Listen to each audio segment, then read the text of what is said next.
Well, good morning. It is Thursday, 6/11, a chilly 33 degrees out there. I'm Greg Bishop. It is Springfield's Morning News on 92.7 WMAY, Springfield's News and Talk, and a lot to get to today. Of course, anytime you want to chime in live and local, you can do so. It's pretty easy, and you can do that here at WMAY by calling 217-629-7970. Just some of what we've got coming up this half hour. We'll talk about the CDC and looking to place COVID-19 vaccines on a list of recommended vaccines. But right now, let's talk about emergency rules. We've been talking about this off and on for the past 2.5 years, ever since Governor J.B. Pritzker here in Illinois issued the stay-at-home order and the executive orders that followed, everything from regulating business, being able to have in-person service, to schools being kept home, to vaccine mandates and more. We've had now 31 months, 35 disaster proclamations, and dozens of executive orders that have been modified off and on for the past 2 years and 7 months. And the governor over the past weekend filed a new disaster proclamation that lasts another 30 days. It expires November 12th after the November 8th election. And it provides some changes, some modifications, including some changes to when masks are required in medical facilities. And it says, they'll align with the CDC guidance, which the CDC guidance breaks down the various transmission levels from low, medium, high, and in low transmission areas of COVID-19, which is most of the state of Illinois. There's only a handful of counties that are in the medium range. But in low range areas, there's no longer a mask mandate in medical facilities. But there's also some changes to testing requirements for medical staff because there's the vaccine mandates, and if you didn't get the vaccine, then you had to test regularly. We saw that play out in schools. That was recently lifted probably about a month or two ago, the testing requirement on school staff. But that testing requirement was just recently lifted for medical staff. However, there's still a vaccine mandate in place for state employees that work at congregate settings, and you got to think about that includes the likes of prisons, where we have the union for the prisons challenging Governor J.B. Pritzker's mandate, and a whole bunch of prison workers still looking to challenge these mandates. So all this comes about not through the legislative process. All of this has come about through executive orders, and these disaster proclamations open up the ability for the governor to issue these executive orders. And we've been dealing with this since March of 2020. So the legislature really hasn't taken a position on this. However, there's this process called the Joint Committee on Administrative Rules. It might get a little wonky at times. They have just scores and scores of papers that get filed with, legalese and administrative rule changes. But this bipartisan body of equal parts Democrats and Republicans from the House and the Senate, they are meant to overview and provide either pushback or allow for emergency rules and administrative rules to play through. So we'll get to details on that. But, of course, your phone calls at 217-629-7970. Good morning. Good morning, Greg. Hey. So is there anybody out there besides Thomas DeVore that is, representing people legally? Yeah. You're talking about schools adding this to a list, employers, mandating things, when there's obviously a massive amount of proof that it doesn't stop the spread. And, with the kids specifically, that the mortality rate and threat to them is extremely small. As far as them getting COVID-19. Them getting it and having it be more than just a common cold to them, life-threatening at this point. Right. So, is there somebody out there that's representing people? Listen, there have been, of course, DeVore made the biggest splash because he had some of the largest lawsuits. He was representing 700 plus teachers or something like that. It was pretty incredible. Not teachers, but parents. It was pretty incredible, the scope of that litigation. That's kind of played its course. A lot of these school districts have been removed from the lawsuit because they no longer have mask mandates or exclusion mandates. But there's been other lawsuits, including businesses suing, and I think one of them still outstanding outstanding. I got to follow up on it, but it was the Geneva-based Foxfire restaurant that sued back in 2021, I think, whenever the governor was still kind of, doing these capacity limits. So that lawsuit's still out there. You've got another one that was challenging the governor's double standard of treating high school athletics different than college athletics when it came to masking mandates.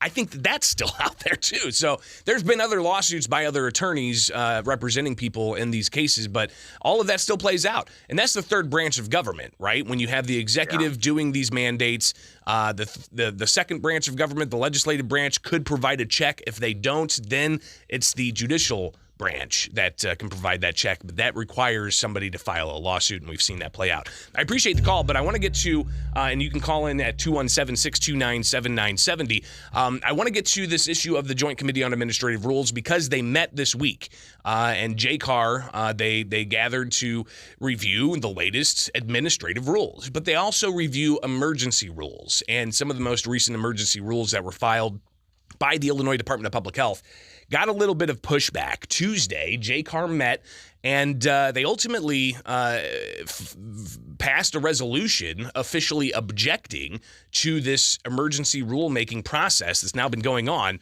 for 2 years and 7 months. And here is a member of JCAR, State Representative Stephen Reich, talking a bit about the overall process of JCAR and how he feels that it really has not been beneficial to the state of Illinois, especially when we have this much time to be able to deliberate these things.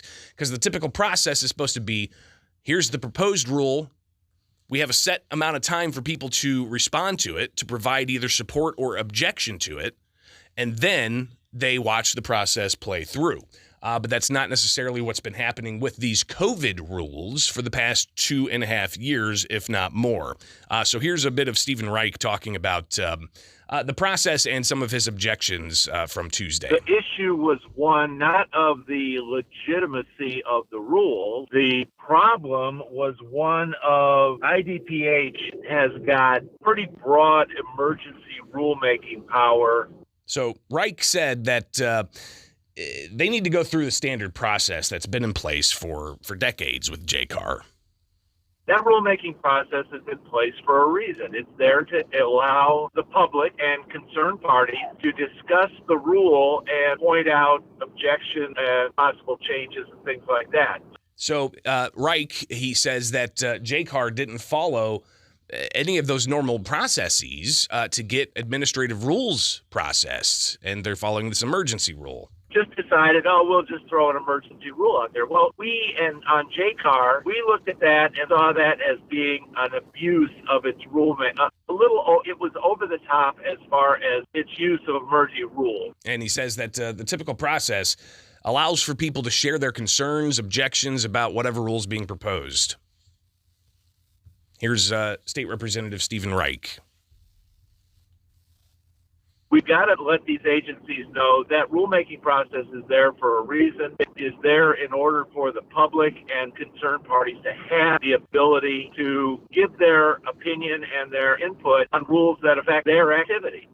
Now, Reich also said during the meeting Tuesday, quote, "The pandemic's over. It's time to get us back to the normal way of doing business. And the normal rulemaking process should be the one that's used instead of the emergency rulemaking process when there's time available to do that." So that's kind of where we're at now. The Illinois Department of Public Health has, I think, 90 days to respond to this objection. We'll see what happens. But again, it's been more than 2.5 years of emergency rules concerning COVID-19. The legislature's been mostly hands-off. The judiciary has handled all kinds of lawsuits against these things. And now you've got the legislature coming back with JCAR to provide some objections. So we'll see what happens with all of this. It is Springfield's Morning News. Coming up next, we'll talk about the latest of the CDC and COVID vaccines. So that's up next. And your phone calls again at 217-629-7970. That's the number on WMAY. We've been talking about emergency rules and mandates and a lack of legislative process. in how to deal with these things. Now in the state of Illinois, we have 2 years and 7 months of COVID-19 disaster proclamations from the governor and subsequent emergency rules that have been filed, and the Joint Committee on Administrative Rules has objected to the emergency rule-making process here. But there are other rule-making processes or other types of bodies that are making decisions about recommended health procedures, including the CDC taking to a panel and go ahead and moving forward with a recommendation to add COVID-19 vaccines to the list of what the CDC says is, childhood immunization schedules. So what happened most recently is the CDC, they had a meeting, and it's been highlighted that this meeting to add COVID-19 vaccines to recommended lists. This is how the vote played out, at least earlier this week, and there's another measure that's expected to be voted on today that could advance this even more. We'll talk about what the CDC's had to say and their pushback about criticism of this, but here's how that vote sounded earlier this week when they brought this up. And Lee, no conflicts, yes. This vote now passes with 15 yeses. Go ahead, and 0 noes. Yes, the vote passed 15 zeros, or 15 for, no against. Unanimous. Excellent. Thank you. So again, that's the CDC panel unanimously voting to add the COVID-19 mRNA vaccine to the recommended childhood vaccine schedule of the United States. The final vote is expected today at about 1:20 Eastern time. That would be 12:20 Central time. Again today, but the CDC. Here's a story from ABC. CDC corrects conservative claim that they cannot mandate COVID-19 vaccines in schools, because that's the concern here. Is that this is the next step to mandating it in schools for kids to get the COVID-19 vaccine. But they want to be clear. The CDC is saying that they don't mandate things for schools. But how this works is they're soft mandates, right? Because the CDC, a federal governing body of sorts, Centers for Disease Control and Prevention, puts it on the list of recommended vaccines for kids to get immunized with. And then states go and they take that and they essentially overlay that onto their policies and regulations. Not every state does this, but states like Illinois typically do go to the federal governing body for their recommendations and lays it over the state. So then public schools draw from the state regulations. So you can see how this is going to trickle down. And I think maybe this is a question that here we are in just a couple of weeks. We're going to have the November 8th general election. What do the gubernatorial candidates have to say on this? Should COVID-19 vaccines be a mandate for kids to go to school? We'll see what kind of questions are asked around that, if they're asked around that. We'll definitely be revisiting this issue. And, of course, getting your thoughts at 217-629-7970. Again, 217-629-7970. That's the phone number. As always, you can email me, bishoponair@gmail.com, so we can connect that way.